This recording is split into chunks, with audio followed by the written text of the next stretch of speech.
নমস্কার বন্ধুরা, আমি সৈকত আর আমার ইউটিউব চ্যানেল সৈকত গার্ডেনে সবাইকে স্বাগত।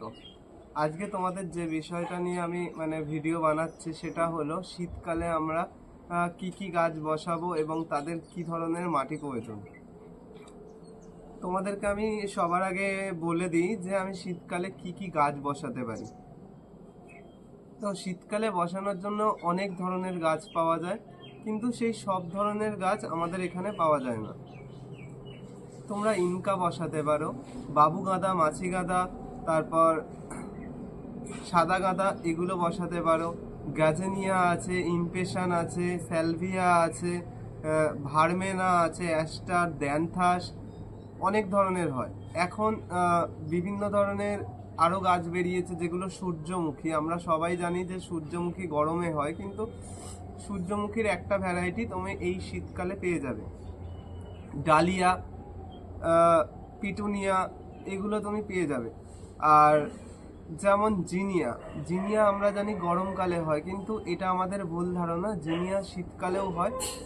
জিনিয়া শুধু শীতকালে না, তুমি 12 মাসেই করতে পারবে, সেটা নিয়ে কোনো সমস্যা হবে না। খুব সুন্দর ফুলও দেয়। তো আজকে আমি সব ধরনের গাছ নার্সারি থেকে এখনো পাইনি, কারণ শীতটা পুরো ভালোভাবে পড়েনি বলে। ডালিয়া আসেনি এখনো, পিটুনিয়া আসেনি। তো এইগুলো আমি কদিন পরে দেখাবো। আজকে চলো আমি তোমাদের দেখাই যে আমি কি কি গাছ এনেছি। এর আগেই আমার একটা শর্ট ভিডিও তোমরা হয়তো দেখেছো। তো এই যে আমি এই গাছগুলো সবগুলোই আনা হয়ে গেছে, দেখতে পাচ্ছ। আর এইগুলো আমার টোটালি অনেক দিন আগেই এনেছি, কিন্তু টোটালি এগুলো আমার বালির মধ্যে রাখা আছে। বালির মধ্যে এই কারণেই রাখা আছে, তোমাদের আগেই আমি বলেছি যে বালিতে রাখলে খুব সুন্দর রুট হয়, রুটটা খুব সুন্দর হয়। তো তোমাদের দেখাই আমি, যে দেখো যে রুটটা কত সুন্দর হয়েছে। তো চলো বেশি কথা না বলে ভিডিওটা শুরু করি। আমাদের কি কি মাটির প্রয়োজন, কেমন মিডিয়ার প্রয়োজন, চলো দেখতে থাকো। চলো বন্ধুরা, আজকে তোমাদের মিডিয়াটা দেখাই যে কি কি লাগবে এতে। এখানে আছে তোমার 50% মাটি, 30% ভার্মি কম্পোস্ট। তোমরা চাইলে ভার্মি কম্পোস্টের জায়গায় 1 বছরের পুরানো গোবর সার বা পাতা পচা সারও নিতে পারো। 5% খোল, 5% নিম খোল, 5% এটা আছে তোমার শিঙের গুঁড়ো, শিংকুচি, আর এটা হলো তোমার হাড়ের গুঁড়ো। তো আমার কাছে নর্মাল হাড়ের গুঁড়োও আছে, চাইলে সেটাও দিতে পারো। আর আমার কাছে স্টিম বোন ডাস্ট আছে, আমি তাই জন্য স্টিম বোন ডাস্ট দিয়েছি। চলো এবার সবার আগে এইগুলোকে মিক্স করে নিতে হবে।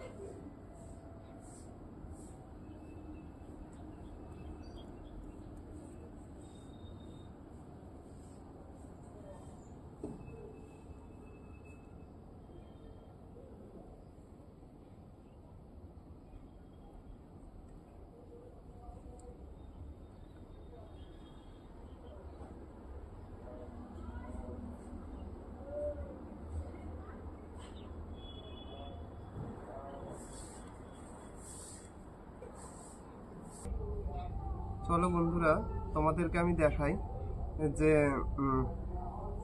কত ইঞ্চিতে বসালে এই সময় ভালো হবে। দেখো, এটা একটা 4 ইঞ্চির পট, ঠিক আছে? 4 ইঞ্চির পটে বসালে খুব ভালো হবে। এইগুলোকে আমরা 15-20 দিন বাদে বাদে রিপোর্ট করে দেব। তো দেখো, যেমনভাবে আমরা অন্যান্য টবগুলোতে গাছ বসাই ঠিক সেইভাবেই বসাবো।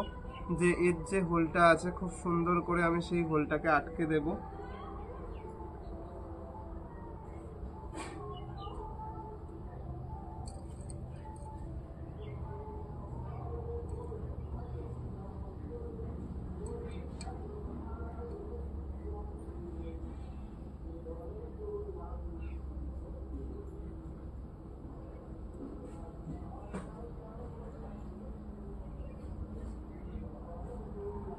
এতে আমি এখন প্যানজি বসাবো।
চলো পেনজি বসানো হয়ে গেছে।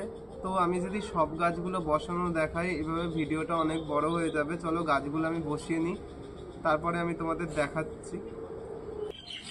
চলো তোমাদের আমি দেখাই যে আমার কাছে 4 ইঞ্চির টব আর নেই, এই হয়ে গেছে। তো আমি এই টবগুলোতে বসিয়ে দেবো।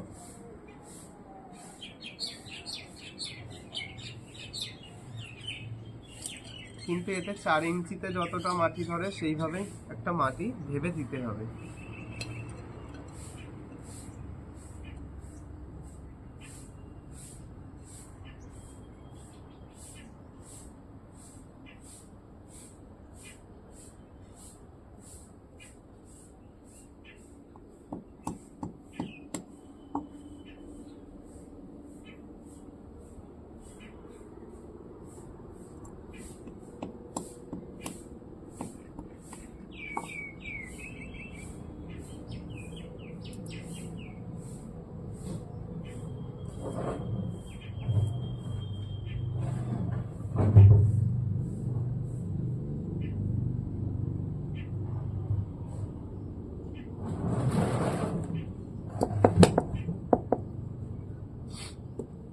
সব গাছ বসানো হয়ে গেছে, এবার জল দিয়ে দেবো।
চলো বন্ধুরা, সব গাছ বসানো হয়ে গেছে।